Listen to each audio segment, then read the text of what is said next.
Asexual reproduction कितने प्रकार का होता है? तो जो फर्स्ट होता है, जनरली मुख्य रूप से 3 प्रकार में इसको डिवाइड किया गया है। तो जो होता है फिशन, फिशन मतलब बच्चों टूटना, दूसरा है बर्डिंग एंड तीसरा है प्लाज्मोटमी। ठीक है बच्चों, तो हम लोग 1 बाय 1 एक एक करके देखेंगे। तो फिशन जो होता है कई तरीके से होता है। सबसे पहला हम लोग देखते हैं, फिशन मतलब टूटना, when parent body divided into 2 हाल्व्स। ठीक है बच्चों, 2 बराबर भागों में विभाजित हो जाए जो पेरेंटल बॉडी है। ठीक है, मातृ कोशिका है वो क्या होती है, 2 बराबर भागों में विभाजित हो जाए तो उसे क्या कहते हैं, फिशन कहते हैं। तो इसमें सबसे फर्स्ट हम लोग बात करेंगे, इसको ए कर लेते हैं, सिंपल बाइनरी फिशन। इसको एक और टर्म दिया जाता है इर्रेगुलर बाइनरी फिशन। ठीक है बच्चों, इर्रेगुलर बाइनरी फिशन। तो इर्रेगुलर बाइनरी फिशन किसमें पाया जाएगा बच्चों? मैं डायग्राम के द्वारा आप लोगों को एक्सप्लेन कर रहा हूं कैसे होता है इर्रेगुलर बाइनरी फिशन। मैं कलर्ड चाक ले लेता हूं आप लोगों के लिए, जिससे सब कुछ आसानी से क्लियर हो जाए। ये तो सिंपल बाइनरी फिशन किस में पाया जाता है? इसका एग्जांपल है बच्चों अमीबा। ठीक है, तो ये आपका रहा बच्चों अमीबा। ये हो गया अमीबा का न्यूक्लियस। ठीक है बच्चों, ये है आपका कॉन्ट्रैक्टाइल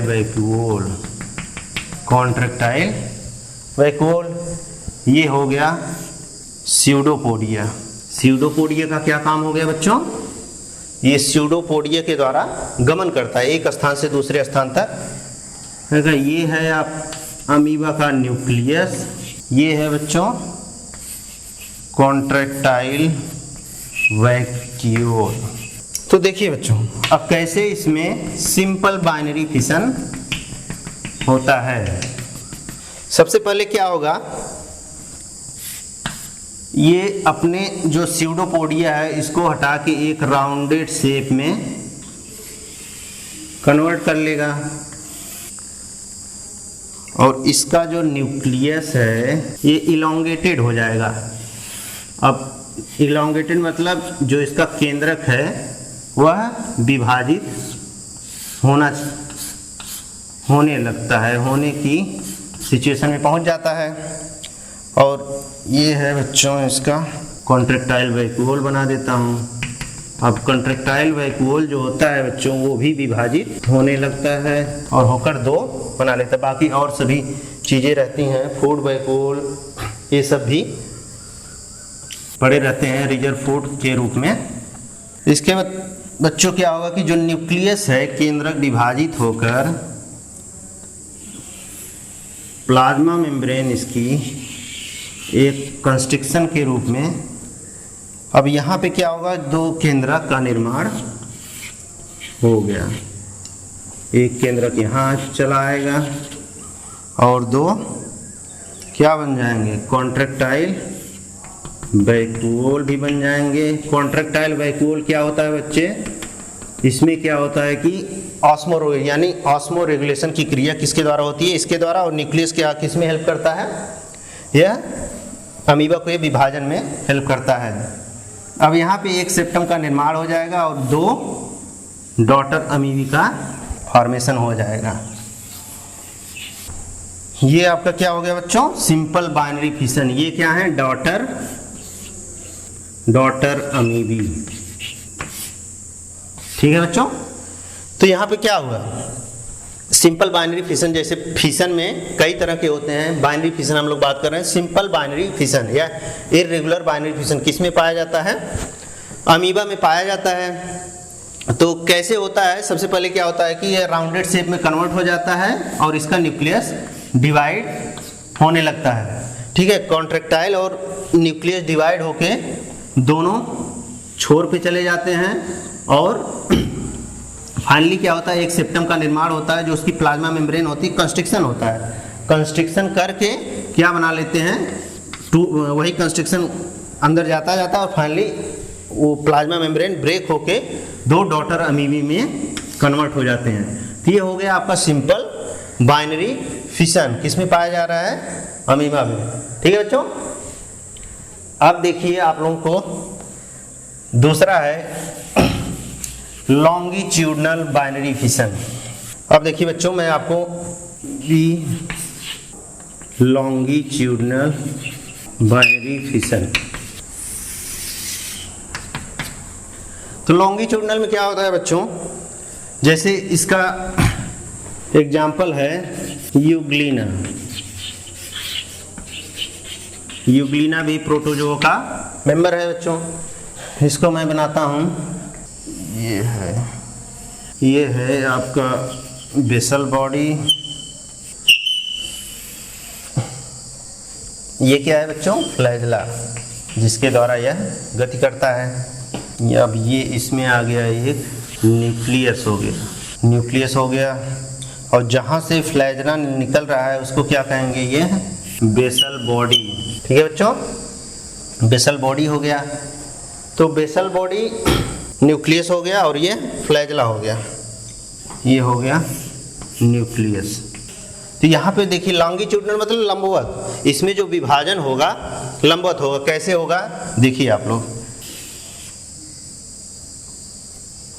अब यहाँ पे क्या होगा बच्चों, न्यूक्लियस जो है धीरे धीरे डिवाइड होना चालू हो जाएगा। ये सब क्या है, इसके क्रोमोसोम गुणसूत्र रहते हैं। यहाँ से क्या निकल जाएगा, इसका एक फ्लैजला इधर हो जाएगा और यहाँ से बेसल बॉडी से एक फ्लैजला इधर आ जाएगा। अब ये क्या हो गया बच्चों, यही है लॉन्गिट्यूडनल ग्रूव या फरो भी कहते हैं, लॉन्गिट्यूडनल फरो, खांच जिसे कहेंगे हिंदी में आप लोग, लॉन्गिट्यूडनल फरो। अब यही लॉन्गिट्यूडनल फरो धीरे धीरे अंदर चलता जाएगा और न्यूक्लियस विभाजित हो जाएगा। मैं अगले डायग्राम में बना देता हूँ इसको। अब यहाँ पे क्या हो जाएगा बच्चों, दो न्यूक्लियस जो केंद्रक है वो विभाजित होके दो केंद्रक में बढ़ जाएगा। और ये जो यहाँ से बेसल बॉडी से क्या निकल जाएगा, एक इसका अलग फ्लैजला हो जाएगा और इसका, ठीक है बच्चों। ये लॉन्गिट्यूडनल ग्रूव फाइनली क्या कर देंगे, यहाँ से कट करके ये आपस में जुड़ जाएंगे और दो डॉटर यूग्लिना, इनको क्या कहेंगे बच्चों, एक ये हो गया, एक ये हो गया। डॉटर मतलब पुत्री कोशिका, डॉटर, यहाँ हम लोग यूग्लिना के बारे में पढ़ रहे हैं तो यूग्लिना। ठीक है बच्चों, ये आपका हो गया लॉन्गिट्यूडनल बाइनरी फिशन। किस में पाया जा रहा है, यूग्लिना में। तो कैसे हो रहा है, तो लंबवत, लॉन्गिट्यूडनल मतलब लंबवत। इसमें क्या होता है कि जो प्लाज्मा मेम्ब्रेन होती है ये धीरे धीरे एक किसका निर्माण करती है, लॉन्गिट्यूडनल फरो, एक लंबवत खांच का निर्माण करती है। यही खांच धीरे धीरे क्या करता है, पूरे इंडिविजुअल को डिवाइड करते जाता है और फाइनली क्या होता है, दो डॉटर यूग्लिना का निर्माण हो जाता है। ठीक है बच्चों। इसके बाद हम लोग तीसरा जो है binary fission, that is transverse binary fission. अब ये लोग हम लोग लंबाई में देख लिए, अब हम लोग देखेंगे कैसे जो है सीधे टीएस में कैसे होता है ट्रांसवर्स बाइनरी, जो पैरेलल में होता है। जैसे थर्ड में बात कर रहा हूं, सी ट्रांसवर्स बाइनरी फिशन। ठीक है बच्चों, तो ये किस में पाया जा रहा है, इसका एग्जाम्पल है पैरामीशियम। तो हम इसको डायग्राम के थ्रू आप लोगों को आसानी से बता देता हूं, कभी नहीं भूलेगा आप लोगों को। तो ये आपका हो गया क्या,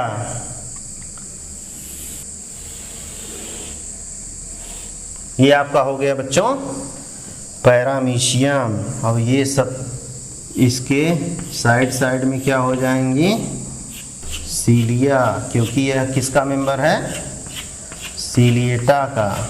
अब इसमें देखिए कैसे होता है ट्रांसवर्स बाइनरी फिशन। अब यहाँ पे जो पैरामीशियम का सबसे बड़ा स्पेशल कैरेक्टर है, इसके दो न्यूक्लियस होते हैं बच्चों। एक को कहते हैं मैक्रोन्यूक्लियस और एक को कहते हैं माइक्रोन्यूक्लियस। ये हो गया मैक्रोन्यूक्लियस और दूसरा मैं इसको येलो में बना दे रहा हूँ बच्चों, ये क्या हो गया, माइक्रो। और यहाँ पे दो पोर्स होते हैं जो किसका निर्माण करेंगे आगे चल के, कॉन्ट्रैक्टाइल वैक्यूल। यहाँ पे देखिए बच्चों दो कॉन्ट्रैक्टाइल वैक्यूल होते हैं, वैक्यूल। इनका क्या काम मैंने अमीगा में बताया था आप लोगों को, क्या होता है, ऑस्मो रेगुलेशन यानी परासरण नियंत्रण। किसका काम है, कॉन्ट्रैक्टाइल वैक्यूल का। तो इसका मैं नामकरण कर दे रहा हूँ, ये है एंटीरियर। एंटीरियर मतलब ऊपर की तरफ, एंटीरियर कॉन्ट्रैक्टाइल वैक्यूल। ठीक है बच्चों। ये क्या है, पोस्टीरियर मतलब नीचे की तरफ, पोस्टीरियर कॉन्ट्रैक्टाइल, शॉर्ट में लिख दे रहा हूँ कॉन्ट्रैक्टाइल वैक्यूल।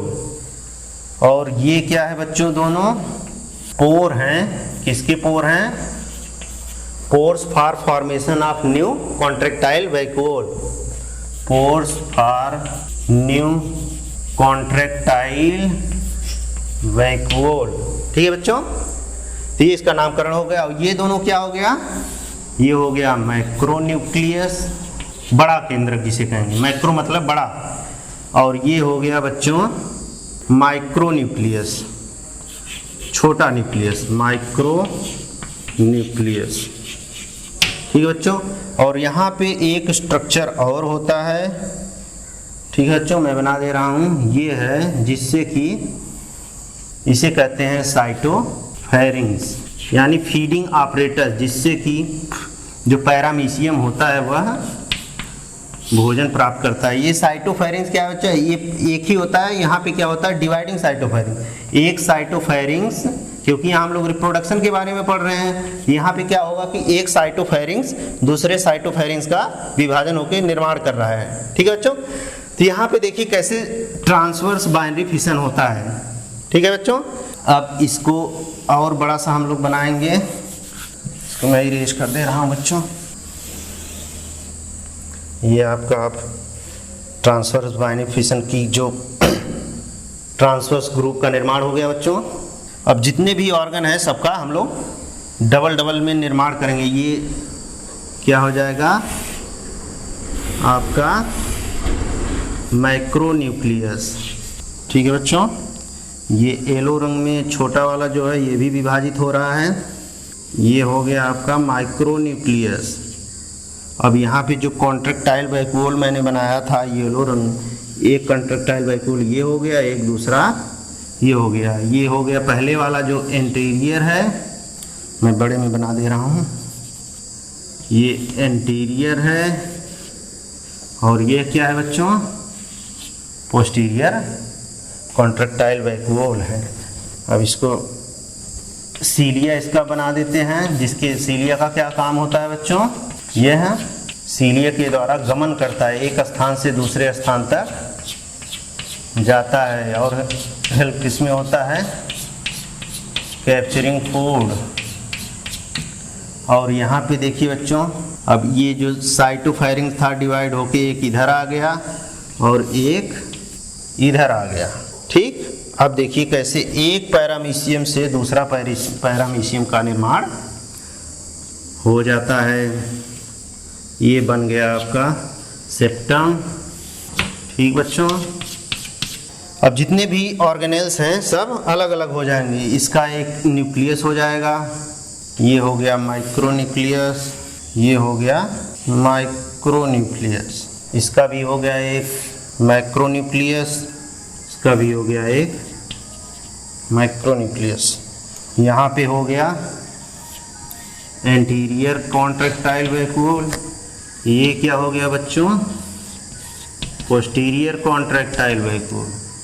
एक ये हो गया इसका फीडिंग ऑपरेटस, और यहाँ भी इसका हो गया फीडिंग ऑपरेटस, और कॉन्ट्रैक्टाइल वैक्यूल इसका भी हो गया एंटीरियर, और ये हो गया पोस्टीरियर।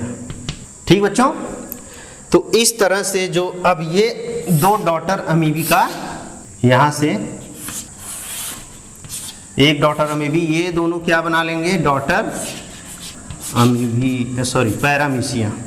ठीक बच्चों, तो एक पैरामीशियम से दो पैरामीशियम का निर्माण हो गया। कैसे हुआ, ट्रांसवर्स, यहाँ से एक ट्रांसवर्स सेप्टम बनना, ये खांच बनना हुआ है, ट्रांसवर्स ग्रुप का निर्माण हुआ, यही ट्रांसवर्स सेप्टम बना लेगा, फाइनली जाके एक पैरामीशियम जो होता है दो पैरामीशियम में कन्वर्ट हो जाता है। अब यहाँ पे नाम करो बच्चों, ये हो जाएगा पोस्टीरियर कॉन्ट्रैक्टाइल वैक्यूल, एंटीरियर हो जाएगा, ये फीडिंग ऑपरेटस हो जाएगा, ये मैक्रोन्यूक्लियस हो जाएगा, सेम उसी तरह इसमें भी ये हो जाएगा सीलिया, और दोनों मिलकर क्या है, एक दो सिम जो डॉटर पैरामीशिया का निर्माण कर लेते हैं।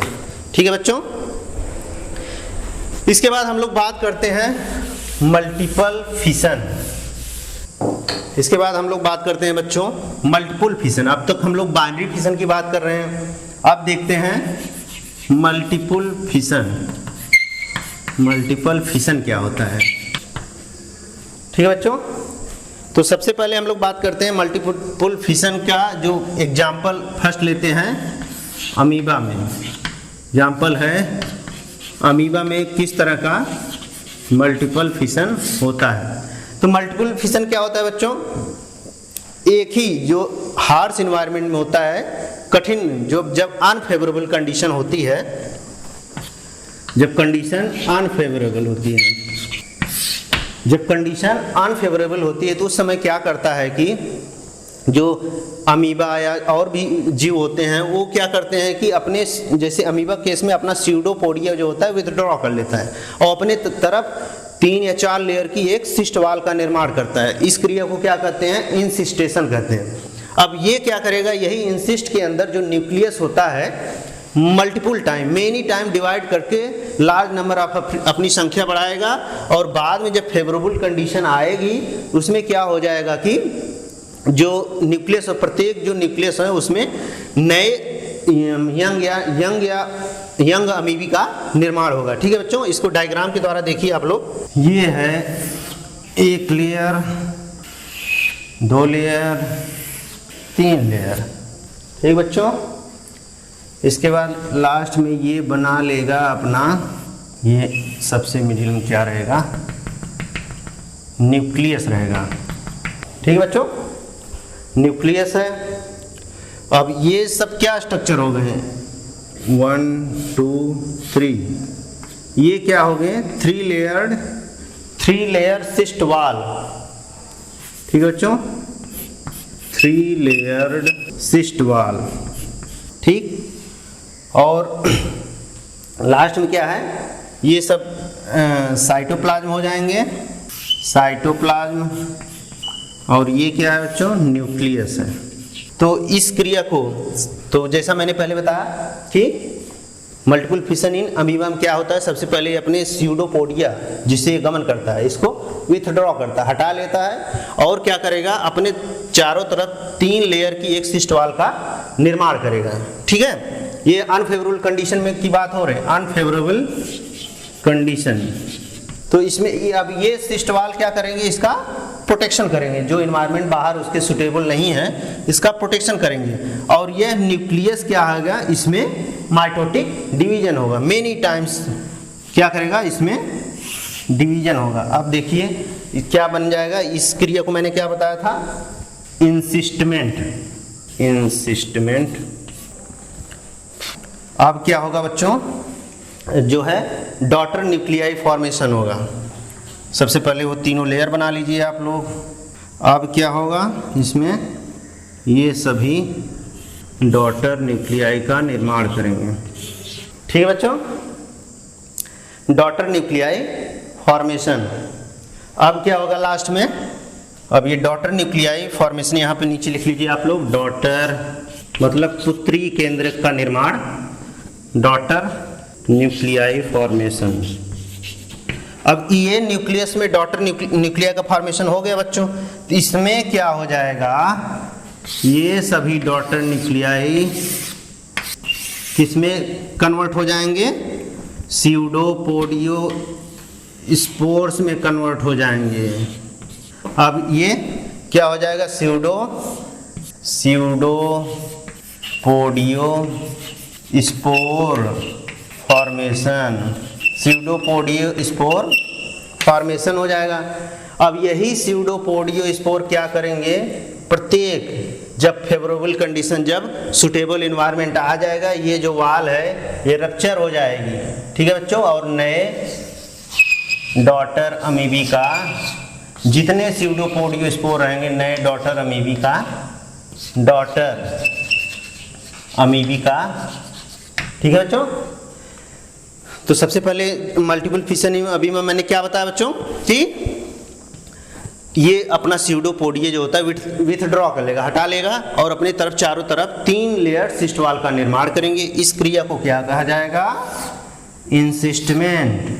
इसके बाद क्या होता है, इसका जो न्यूक्लियस होता है माइटोटिक, ठीक है, समसूत्री विभाजन के द्वारा विभाजित करके large number of daughter nuclei का फॉर्मेशन करेगा। इस क्रिया को कहेंगे डॉटर न्यूक्लियाई फॉर्मेशन। अब ये डॉटर न्यूक्लियाई किसमें परिवर्तित हो जाएंगे, स्यूडोपोडियो स्पोर फॉर्म कर लेंगे। और प्रत्येक जब सुटेबल इन्वायरमेंट आ जाएगा, प्रत्येक स्यूडोपोडियो स्पोर्स एक नए अमीबा, डॉटर अमीबा का निर्माण करेंगे। ठीक बच्चों, इसके बाद हम लोग बात करते हैं नेक्स्ट टॉपिक, मल्टीपल फिशन इन प्लाज्मोडियम। मल्टीपल फिशन इन प्लाज्मोडियम क्या कॉज करता है बच्चों, प्लाज्मोडियम को मलेरियल पैरासाइट भी कहते हैं। यही क्या करता है, मलेरिया कॉज करता है, मलेरियल पैरासाइट। ठीक बच्चों, मलेरिया किसके द्वारा होता है, प्लाज्मोडियम के द्वारा होता है, जो कि ये क्या है, प्रोटोजोन का मेंबर है, पैरासाइट है। तो इसमें क्या होता है कि जो आरबीसी, जब मलेरिया होता है, आरबीसी रेड ब्लड सेल्स और लीवर की जो कोशिकाएं होती हैं, जो यकृत है उसकी कोशिकाओं में एक अवस्था पाई जाती है जिसे कहते हैं साइजोंट। ठीक बच्चों, साइजोंट अवस्था पाई जाती है। इन्हीं कोशिकाओं में क्या करता है कि जो प्लाज्मोडियम होता है मल्टीपल फिशन करता है। इसमें क्या होता है कि उसका न्यूक्लियस मेनी टाइम डिवाइड करके बहुत सारे संख्या में इन कोशिकाओं, आरबीसी और लीवर की कोशिकाओं में अपनी संख्या बढ़ाता है। जब कोशिकाएं बर्स्ट होती हैं, फटती हैं, तो लार्ज नंबर ऑफ क्या किसका निर्माण करते हैं, मीरोजॉइट्स वहाँ से रिलीज होते हैं और यह दूसरी कोशिकाओं पे जाकर अटैक, मीरोजॉइट्स। ठीक बच्चों, तो मल्टीपल फिशन किसमें पाया जा रहा है, प्लाज्मोडियम, जो कि मलेरियल पैरासाइट है। जब किसी व्यक्ति को इन्फेक्ट करता है, संक्रमित करता है, उस समय क्या होता है, जो संक्रमित व्यक्ति होता है उसकी आरबीसी, जो लाल रुधिर कणिकाएं होती हैं, और लीवर की कोशिकाएं होती हैं, उसमें क्या करेगा कि अपनी संख्या बढ़ाएगा। किसके द्वारा, मल्टीपल फिशन के द्वारा। उसकी कोशिकाओं में सबसे पहले उसका न्यूक्लियर डिवीजन होगा, केंद्रक विभाजित होंगे, बहुत सारे न्यूक्लियस बनाएंगे, और यही न्यूक्लियस फिर क्या बना लेंगे, परिवर्तित हो जाएंगे। जब कोशिकाएं फटेंगी, ढेर सारे मीरोजॉइट्स उन कोशिकाओं से रिलीज किए जाएंगे। ठीक है बच्चों, ये है मल्टीपल फिशन इन प्लाज्मोडियम। इसके बाद हम लोग दूसरा, जैसा मैंने बताया था बच्चों, बडिंग के बारे में बात करते हैं। बडिंग, मुकुलन जिसे हिंदी में कहेंगे आप लोग, दूसरा है बडिंग, मुकुलन हिंदी में कहेंगे। तो जैसा आप लोग ईस्ट का नाम सुने होंगे, बडिंग इन ईस्ट। ईस्ट क्या होता है, एक यूनिसेलुलर फंगस है ईस्ट। ये है कंट्रक्टाइल वैक्यूल, ये है न्यूक्लियस। ठीक है, क्या है ये, ईस्ट कोश क्या है, इसमें क्या होगा, एक सब हल्का छोटा सा ग्रोथ होगा जिसे बड कहेंगे। ये है कॉन्ट्रैक्टाइल वैक्यूल, और इसका जो न्यूक्लियस है अब विभाजन करेगा। ठीक है, और ये क्या उभार हो रहा है, बड हो रहा है, या कली जिसे कहेंगे, बड का निर्माण हो रहा है। यही फाइनली क्या किस में कन्वर्ट हो जाएगा। अब यहाँ पे एक कॉन्ट्रैक्टाइल वैक्यूल, इसका न्यूक्लियस आ गया, इसका न्यूक्लियस, ये पेरेंट सेल है, इसका कॉन्ट्रैक्टाइल वैक्यूल हो गया। ये है यंग ईस्ट या डॉटर ईस्ट और ये है पेरेंट।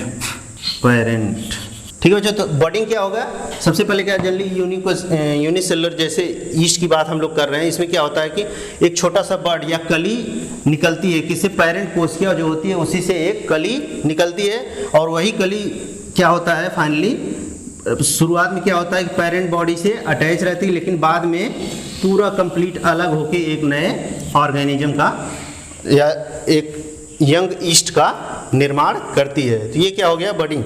तो बडिंग जो होता है प्लांट और एनिमल दोनों के केस में पाया जाता है। जैसा आप लोग देखते होंगे कि बनाना की जो जड़ें होती हैं, केले की जो जड़ें, वहाँ से भी बड निकलती रहती हैं, उसको राइजोम कहते हैं। ऐसे ही जो हाइड्रा होता है, हाइड्रा में भी सेम कंडीशन में ऐसे ही बर्ड्स निकलते रहते हैं। ठीक, ये एक एसेक्सुअल रिप्रोडक्शन का प्रकार है क्या, बडिंग। बर्ड के द्वारा भी जो है एसेक्सुअल रिप्रोडक्शन करते हैं और अपनी संख्या बढ़ाते रहते हैं। और एक मैंने बताया था बच्चों प्लाज्मोटमी। प्लाज्मोटमी क्या होता है कि इसमें एक मल्टी न्यूक्लिएट पेरेंट क्या करता है, many multi nucleate young ones produce करता है। मेनी एक मल्टी न्यूक्लिएट पेरेंट जो होता है, मेनी बहुत सारे बहुकेंद्र की यंग वंस प्रोड्यूस करता है बिना किसी विदाउट केंद्र विभाजन के द्वारा, बिना विदाउट न्यूक्लियर डिवीजन टाइप के रिप्रोडक्शन को क्या कहा जाएगा, प्लाज्मोटमी। क्या होता है, multi nucleate parent many multi nucleate young ones produce करता है बिना न्यूक्लियर डिवीजन के। बाद में क्या करता है कि जो डॉटर होते हैं, यंग वंस होते हैं, वह न्यूक्लियर डिवीजन करके नए अपने केंद्र को बैलेंस बना लेते हैं। पेरेंट के हिसाब से जितना न्यूक्लियस जरूरत हो अपना डिवाइड करके फिर से बराबर कर लेते हैं न्यूक्लियस को। ये किस में पाया जा रहा है बच्चों, एक पीलोमिक्सा है, ये भी इसको जायंट अमीबा भी कहते हैं, पीलोमिक्सा या जायंट अमीबा इसमें पाया जाता है, पैलिना भी पाया जाता है। तो ये तीन तरह के एसेक्सुअल रिप्रोडक्शन हो गए। इसके अलावा और भी टाइप्स हैं एसेक्सुअल रिप्रोडक्शन के, जैसे मैं मेंशन कर दे रहा हूँ यहाँ पे आप लोगों के लिए। जेम्यूल्स हो गया, ये इंडोजिनस बडिंग है, जेम्यूल्स इन स्पंजेज, स्पंज में जेम्यूल्स पाया जाता है। ये इंडोजिनस बर्ड्स होते हैं जो कि ढेर सारी आर्कियोसाइट कोशिकाएं लिए रहते हैं। वही आर्कियोसाइट कोशिकाएं जब फेवरेबल कंडीशन आता है तो नए स्पंज का निर्माण करती हैं। ठीक है बच्चों, इसके बाद और भी है, जैसे जेमा है, गेमा या जेमा जो कहिए आप लोग, जेमा ये किस में पाया जाता है, मार्केंसिया में पाया जाता है। एक ब्रायोफाइट है, जेमा कहाँ पाया जाता है, जेमा कप में रहता है। ये भी एसेक्सुअल रिप्रोडक्टिव बॉडी होती है और ये फेवरेबल कंडीशन में नए मार्केंसिया का निर्माण करता है। इसके बाद और भी एसेक्सुअल रिप्रोडक्शन जैसे होते हैं फ्रेगमेंटेशन के द्वारा। फ्रेगमेंटेशन मतलब विखंडन, जो पेरेंटल बॉडी होती है, फ्रेगमेंटेशन कैसे होगा, मान लीजिए ये पेरेंटल बॉडी है, ठीक है बच्चों। अब जितने भी खंड टूटेंगे, ये जो खंड रहेंगे नए ऑर्गेनिज्म का निर्माण करेंगे। तो इस तरह के रिप्रोडक्शन को क्या कहा जाएगा, विखंडन। और एक स्पेशल टाइप ऑफ रिप्रोडक्शन मैं आप लोगों को बता रहा हूँ, रीजनरेशन जिसे कहते हैं। रीजनरेशन यानी पुनरुद्भवन, रीजनरेशन इसको हिंदी में कहेंगे बच्चों पुनरुद्भवन। अब ये इस रीजनरेशन मतलब जो लॉस्ट बॉडी पार्ट होता है या कोई सेल हो उसके द्वारा पूरे कंप्लीट बॉडी को बना ले, या तो जो लॉस्ट हुआ है किसी शरीर का कोई भाग उसको रीजनरेट कर ले, पुनः से बना ले, तो उसे रीजनरेशन कहा जाएगा। ये भी दो तरह का होता है, एक होता है मॉर्फोलेक्सिस और एक होता है एपीमॉर्फोसिस। मॉर्फोलेक्सिस क्या होता है बच्चों, इसमें जो होता है कि whole body part grows from a small segment, whole body forms from a small segment. ठीक है बच्चों, जैसे कि हाइड्रा हो गया, प्लैनेरिया हो गया, स्टार फिशेस हो गए, इन सब में क्या होता है कि अगर छोटा सा भी कोई खंड है, शरीर का कोई खंड है, तो वो पूरे शरीर का निर्माण कर लेगा। प्लैनेरिया में ग्रेट पावर ऑफ रीजनरेशन पाया जाता है, हाइड्रा में भी पाया जाता है। तो अगर जैसे ये हो गया आपका बच्चों हाइड्रा, ठीक, ये इसका माउथ हो गया। अब इसके जितने खंड हो गए, कोई भी अगर इन सब के बीच में अगर कोशिका है, सेल है, तो जितने खंड रहेंगे वो नए हाइड्रा का निर्माण कर लेंगे। तो इस तरह के रीजनरेशन को क्या कहेंगे? मॉर्फोलेक्सिस। लेकिन एपीमॉर्फोसिस में क्या होता है कि बच्चे, जो कोई लॉस्ट पार्ट रहता है, जैसे आप लोग घरों में देखते होंगे वॉल लिजर्ड जो होती हैं, या इसको कहते हैं हेमीडेक्टाइलस, हेमीडेक्टाइलस या छिपकली जिसे कहते हैं हिंदी में बच्चों। इसकी क्या देखेंगे आप लोग कभी कभी कि अपनी पूंछ जो होता है, टेल को काट देती है स्वतः, उसे हम लोग कहते हैं ऑटोटमी कहा जाता है। उस जो रिमूवल ऑफ टेल है, ऑटोटमी, स्वयं को या किसी इनमी को अटैक करने से अपने आप को बचाने के लिए टेल को काट के निकाल देती है। ठीक है बच्चे, उस क्रिया को क्या कहा जाएगा? ऑटोटमी कहा जाएगा। और लेकिन कुछ दिन बाद देखेंगे उसका रीजनरेट कर जाएगा, वही टेल क्या होगी? रीजनरेट करेगी, उसकी बॉडी से फिर से नई टेल का फॉर्मेशन हो जाएगा। इस तरह के रीजनरेशन को क्या कहा जाता है? एपीमॉर्फोसिस। तो किसमें पाया जा रहा है? वॉल लिजर्ड हो गया, एम्बिस्टोमा हो गया, उसका भी टेल अगर कट जाता है तो फिर से रीजनरेट हो जाता है। ठीक है बच्चों, ये रीजनरेशन हो गया। और भी जैसे पौधों में एसेक्सुअल रिप्रोडक्शन होता है, उसके बारे में थोड़ा सा हम लोग आप लोगों को जानकारी दे देता हूँ। पौधों में भी जो वेजिटेटिव प्रोपेगेशन होता है, ये भी एसेक्सुअल रिप्रोडक्शन ही है, वेजिटेटिव प्रोपेगेशन।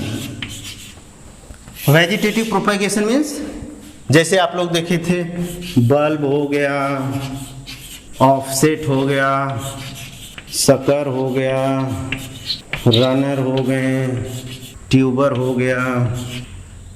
ठीक है बच्चों, ये सभी क्या है? वेजिटेटिव प्रोपेग्यूल्स हैं, वेजिटेटिव प्रोपेग्यूल्स। ठीक है बच्चों, अब बल्ब जैसे आप लोग पोटैटो देखते होंगे घरों में, उसके आई बर्ड निकल जाते हैं। पोटैटो हो गया, शकरकंद हो गया, ठीक है, उसमें बर्ड्स निकल जाते हैं। अगर हम लोग उसको पोटैटो को जितने बर्ड्स हैं अलग अलग कट करके हम सोन कर दें, बोआई कर दें, तो वो नए पौधे का निर्माण करते हैं। तो ये भी एक तरह का एसेक्सुअल रिप्रोडक्शन होता है। रनर हो गए, जैसे दूब घास हो गई, शकर हो गए, ठीक है बच्चों, ट्यूबर हो गया जैसे, और राइजोम हो गया, जैसे अदरक आप लोग देखते हैं, वो सब किसमें आ जाएंगे? राइजोम। ये सब क्या है? रिप्रेजेंट कर रहे हैं एसेक्सुअल रिप्रोडक्शन। या गन्ना आप लोग देखे होंगे, गन्ने में कैसे होता है? गन्ने की जो स्टेम कटिंग होता है, स्टेम, ये गन्ना है पूरा, शुगर केन जिसे कहेंगे। अब इसको जितने भी खंड करना चाहें, उसमें बस ये क्या है? ये वाला पार्ट क्या हो जाएगा? नोड हो जाएगा। और ये जो पार्ट है इंटर नोड, दो नोड के बीच में जो स्थान है उसे क्या कहेंगे? इंटर नोड कहेंगे। और अगर हम इसको यहाँ से काट दें, इसको यहाँ से काट दें, इसको यहाँ से काट दें, तो ये जितने पार्ट्स हैं, ठीक है बच्चों, इसको अगर हम जमीन में बोआई कर दें तो वो फिर से नए गन्ने के पौधे का निर्माण करेंगे। तो इसे स्टेम कटिंग कहते हैं। इसी तरह लीफ में भी होता है, जैसे ब्रायोफाइलम होता है, एक प्लांट होता है ब्रायोफाइलम, इसमें भी क्या होता है? पत्तियों से नए पौधों का निर्माण होता है। उसे लीफ, मतलब लीफ जो होती है ब्रायोफाइलम की जो पत्तियां होती है, वहां से नए पौधे का निर्माण होता है। उसका एग्जाम्पल है ब्रायोफाइलम। तो ये रहा बच्चों आप लोगों का पूरा एसेक्सुअल रिप्रोडक्शन, अलैंगिक जनन कितने प्रकार का होता है और कैसे होता है, हम लोगों ने अच्छे से डायग्राम के द्वारा सीखा और पढ़ा। आशा करता हूँ आप लोग इसको अच्छे से रिवाइज कर लेंगे, और जो भी न चीज़ें न समझ में आए उसको आप लोग फिर से पूछ सकते हैं, क्लास में आइए या तो फिर से कमेंट करके आप लोग बताइएगा। धन्यवाद।